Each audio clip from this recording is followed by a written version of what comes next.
दिन हरियाणा के रेवाड़ी जिले के लिए बेहद दुखद है। भारतीय वायुसेना के fighter pilot flight lieutenant Siddharth Yadav, जिनकी उम्र महज 28 साल थी, गुजरात के जामनगर में हुए एक विमान हादसे में शहीद हो गए। उनका पार्थिव शरीर आज सुबह उनके गृहनगर रेवाड़ी पहुंचा, जहां हजारों लोग उन्हें अंतिम विदाई देने के लिए उमड़ पड़े। सिद्धार्थ का यह बलिदान न केवल उनके परिवार बल्कि पूरे देश के लिए एक बड़ी क्षति है।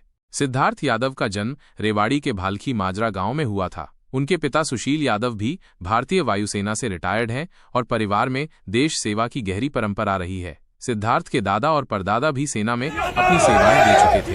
सिद्धार्थ ने साल 2016 में नेशनल डिफेंस एकेडमी में दाखिला लिया और 2020 में फाइटर पायलट के रूप में कमीशन प्राप्त किया। उनकी मेहनत और लगन ने उन्हें जामनगर में भारतीय वायुसेना के एक महत्वपूर्ण ठिकाने पर तैनाती दिलाई। ये हादसा 2 अप्रैल 2025 की रात को हुआ, जब सिद्धार्थ अपने जगुआर फाइटर जेट के साथ एक रूटीन ट्रेनिंग मिशन पर थे। रात करीब 9:30 बजे जामनगर एयरफील्ड से उड़ान भरने के कुछ ही देर बाद विमान में तकनीकी खराबी आ गई। सिद्धार्थ और उनके सह पायलट ने विमान को सुरक्षित लैंड करने की हर संभव कोशिश की, लेकिन हालात उनके नियंत्रण से बाहर हो गए। इस दौरान सिद्धार्थ ने अदम्य साहस दिखाया। उन्होंने विमान को आबादी वाले इलाके से दूर ले जाकर एक खेत में क्रैश कराया, जिससे कई लोगों की जान बच गई। हालांकि इस प्रयास में सिद्धार्थ अपनी जान गंवा बैठे। उनके सह पायलट मेजर मनोज कुमार सिंह को सुरक्षित बाहर निकाला गया और उन्हें दिल्ली के एक अस्पताल में भर्ती कराया गया है।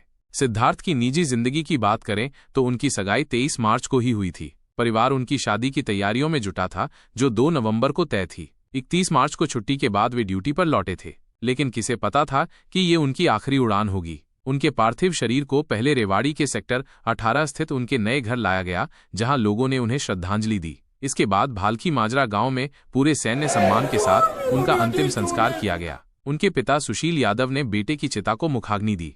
इस दौरान उनकी मंगेतर और परिवार का रो रो कर बुरा हाल था। सिद्धार्थ के बलिदान ने पूरे देश को झकझोर दिया है। हरियाणा के मुख्यमंत्री नायब सिंह सैनी ने भी उनके बलिदान को नमन करते हुए कहा कि ये हरियाणा के लिए गर्व का क्षण है, हालांकि दुखद भी। भारतीय वायुसेना ने इस हादसे की जांच के लिए कोर्ट ऑफ इंक्वायरी का आदेश दिया है। सिद्धार्थ यादव का नाम हमेशा एक नन्हे साहसी योद्धा के रूप में याद किया जाएगा, जिन्होंने अपनी जान देकर दूसरों की जिंदगी बचाई। ओम शांति।